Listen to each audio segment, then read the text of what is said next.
Hi everyone, welcome back to my channel. If you're new here, I'm Courtney Ryan, and today we're going to be talking about why men are done with dating. So I actually had a lot of you send me this Reddit article. I believe another YouTuber posted it, some of you told me.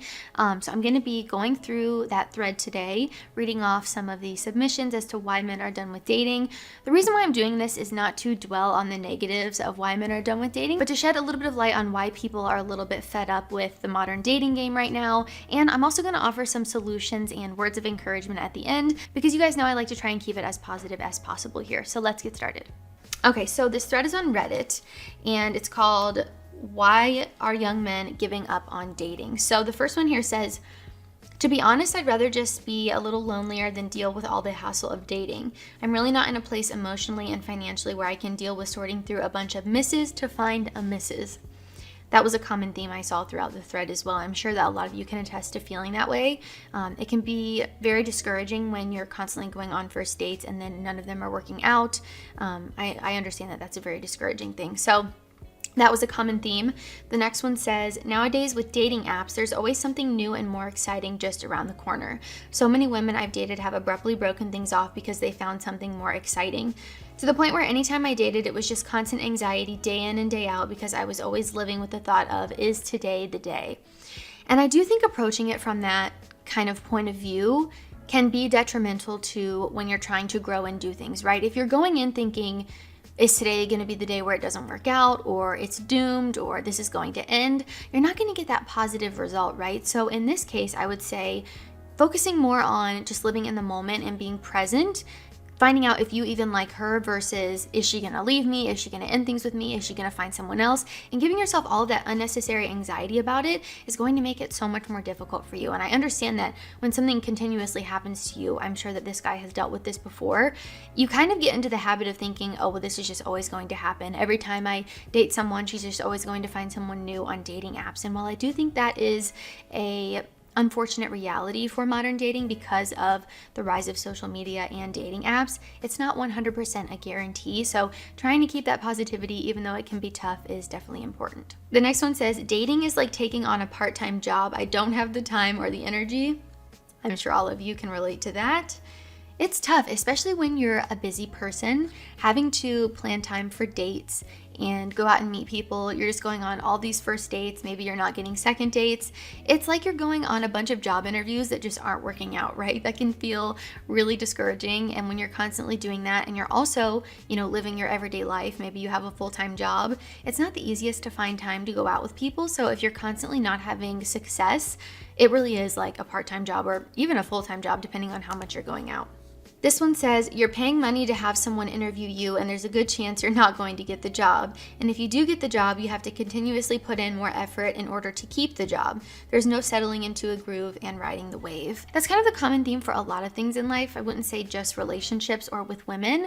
If you work really hard to get your body in the shape that you want it, you have to continue to put in the work to maintain it. You can't just get the body you want and then completely stop doing what you were doing and expect your body to stay the same, right? So anything worth having or worth doing, you kind of have to put in that work and continue to keep it up and put in the work that's required to, maintain it. So same thing goes with relationships. Relationships require work and effort for the entire duration of the relationship. And I think a lot of relationships fail because that effort and that time put in and the work that's required to maintain them and keep them healthy and thriving, people stop doing that and people get very complacent and they think, oh, I got the girl, now I don't have to do anything else. And that's not the case. And I think this guy realizes that. And it is a lot of effort. And I think that a lot of guys are realizing sometimes, I've heard people say the juice isn't worth the squeeze. And for that, I would say, if you want to find someone to spend your life with, if you want to be married and, have kids one day and, have a life partner, it just requires work. That's the way that it is. But it's the same with anything in your life. I think the things worth having require work and require you to put in that work. Okay, this one says, "Social media, Hollywood, and porn have really altered the expectations of the general public across the board when looking for a mate. It's actually really messed up psychologically when a person thinks about it." Yes, this is true. There are so many unrealistic standards because of social media. I mean, even for women, there are so many unrealistic beauty standards that, we are expected to kind of keep up with. And it's exhausting. And I know that from personal experience. So I imagine that all of you feel the same way. The same can be said about porn and also movies. I think often they set really unrealistic expectations for what the dynamic between men and women should look like. And just honestly, for relationships in general, I think everyone expects things to be picture perfect and sunshine and rainbows 24/7, and that's just not the reality. And then I think when people experience that firsthand and all they've known in their head is this perfect relationship they saw in a movie, they're gonna think that, oh well, I don't want to be with this person anymore because they messed up or because things are not perfect right now, when in reality every single relationship has highs and lows. Not everything is going to be constant high 24/7, and again, like I mentioned before, relationships require work and time and effort, and I think that some people just aren't willing to do that. The next one, which kind of ties into what I just talked about, says unrealistic expectations are the problem. Specifically, unrealistic expectations are held by people who conveniently hold themselves to extremely low standards but feel entitled to the best. More specifically, unrealistic expectations are held by people who act like victims when they're confronted with equally high expectations. Wow, is this one true or what? It's kind of like, be what you want to attract, right? People have a very hard time swallowing the pill that maybe they aren't being what they want to attract necessarily, and they just constantly want to point fingers and play the victim instead of taking accountability for themselves and their life in general and stepping up to the plate, right? It's very easy to say, well, I want my man to be 6 feet tall, make 7 figures, and do all of these things and have an incredibly unrealistic, list of requirements for their future mate, but then they aren't what men want necessarily, or they aren't, again, being what they want to attract. So just something to keep in mind. If you're going to dish it out, you have to be able to take it, I think. And being self-aware and knowing these things about yourself is really important. And when I mention self-aware, I think something that will really help you guys out here is, looking at yourself, and maybe if you're not attracting the type of people that you necessarily would want to be with, take a look at yourself, do some self-reflection, and think to yourself, what can I do to make my life and myself better so that someone else, not only someone else would want to be a part of it, but also so that I feel more confident going into dating, knowing that, I can be a little bit picky about what I want because I've leveled up my life, I've worked on myself, I take care of myself, I'm financially independent and stable, and I've got it going on. So going into dating when you feel that way is so much easier. This last one here says, I'm 29, suffered through 2 abusive relationships, dated cool people too, but that was in my younger years. There's only so much effort I can put into something so punishing. All the time and effort I've put into dating has led me to get abused, stood up, ghosted, or otherwise rejected. Of course, I know not every woman I meet will put me through that. In fact, the majority of them are chill, normal people. I just happen to be meeting the bad apples. To put into perspective just how much effort I've been putting into it, I took a break from dating to put that energy into new skills and landed myself a job that doubled my salary. It was legitimately easier for me to double my household income in the span of a year than it was to get someone to go on more than 2 dates with me. And it's not like I'm a hideous looking person. I think a lot of factors play into it. Online dating definitely isn't doing us any favors. I thought this one was interesting because he kind of walked us through his experience and also said in here that doubling his salary was easier for him than landing more than 2 dates with a woman. But I think the important takeaway here is that when he focused his energy to working on himself instead and leveling up his life, that is what's going to make dating easier for him. So I guarantee, since he doubled his salary, since he's been spending the time and putting in the work with himself instead of focusing solely on dating, he's going to level up every aspect of his life, not just his finances or his personal life. So again, the more confident you are with your life, the more effort you put in, the more someone is going to want to be a part of that. Okay, so now that I've gone through all of those and given my initial responses, I want to kind of cover some more broad points here that I've noticed online that I have kind of learned from interacting with all of you guys as some reasons why people are done with dating, and then also some solutions, again, because we always try to see the positive instead of focusing on the negative here. So this first point here is this I hate men movement, right? I think men are starting to not necessarily go where they are not wanted anymore.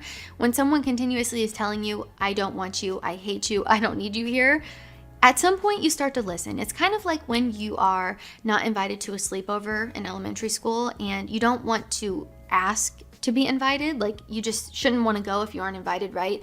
I feel like that's the way that men are starting to feel about dating a little bit, or really just with interacting with women in general, because there is so much content out there, because there are so many women who, have taken on this I hate men mindset. I don't need a man. I don't want a man. So at a certain point, again, like I mentioned, people stop going where they aren't wanted. And I'm not saying men are perfect by any means. Love you guys, but I'm not going to say that all of you are perfect and have no flaws, because every single one of us is flawed. I have flaws. I'm not perfect. Women aren't perfect either. And I think it's important for everyone to recognize that and understand that.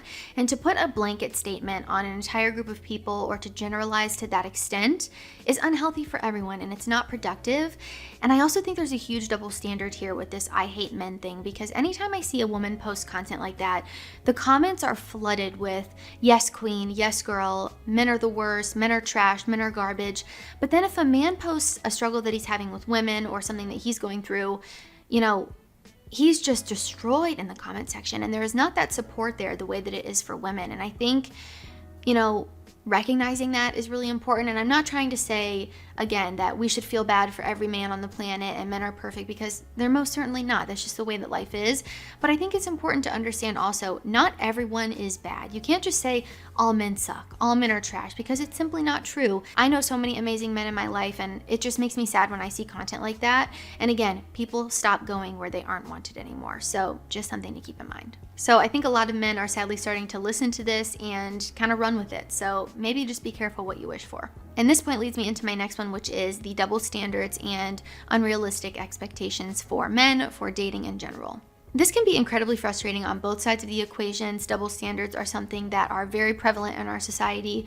And again, it's very frustrating. So women are posting things like this all the time about their looks, about penis size, about their receding hairlines. And again, the comments on it are always very supportive, very applauding of the content creator talking about this kind of stuff. But then men, say that they wouldn't want to date a girl who is maybe really overweight, and they get absolutely blasted and destroyed. So we all know the double standards that exist between men and women, and it's just really getting out of hand, and I understand why people are frustrated. And when it comes to unrealistic expectations, as I mentioned earlier in the video, social media and movies and this idea of what a perfect relationship should look like has really created a ton of unrealistic expectations for men and for women, and I think that people are really getting sick of it. There's a phenomenon that I've talked about a lot on my channel called icks, and basically this is a very surface level thing that someone does that basically makes them undateable, right? There was one about the way a guy scoots into a booth, the way a guy was standing in a photo, the color of his sheets. I mean, the list goes on about what people are kind of zoning in on and really deciding to pick apart between one another. And again, it comes down to these really unrealistic expectations and expecting your partner or person that you're spending forever with to be perfect, and that's never going to be true. So if you go into dating with that mindset, you will always fail. And the next point here is something that a lot of people bring up to me. I've done some should men pay for the first date type of content, and I always get a lot of comments about this, and it's finances and how expensive dating can get, especially if you're a guy who maybe isn't having that much success, but you're constantly taking girls out on first dates, maybe dinner dates, or something that, isn't cheap, and it adds up after a while. And the solution here is going somewhere inexpensive or honestly free for your first date. And if you go to take a girl out to somewhere inexpensive or somewhere that doesn't cost money, and she raises a ruckus about it, well, then that's probably a red flag and a sign to you that you're about to dodge a bullet by not going out with her. So again, just things to keep in mind. Normally you can tell a lot about a person by the way that they respond and react to things like this. So if a girl is demanding that you take her to a 5-star restaurant on your first date, then maybe don't go out with her if you can't afford that or don't want to be with someone like that. So just something to keep in mind. Again, I know that dating can add up and get really expensive, but it doesn't have to if you don't let it. Alright guys, that is all I have for this video. If you liked it or found it helpful, be sure to give it a thumbs up and subscribe to my channel to be in the loop for when I release new content. So I know this video probably seems a little bit depressing. You're probably listening like, yep, that's me, I hate all of this. But again, I really try to keep things positive here and give you solutions to some of these bigger issues. So I hope that you guys really found this one helpful. Let me know in the comments if you've experienced any of these, if you're feeling this way. Share your personal stories down below to help some other guys out. If you haven't already, be sure to follow me over on Instagram at Courtney Christine Ryan. Love connecting with all of you guys on there as well. As always, thank you all so much for watching, and I will see you all next time.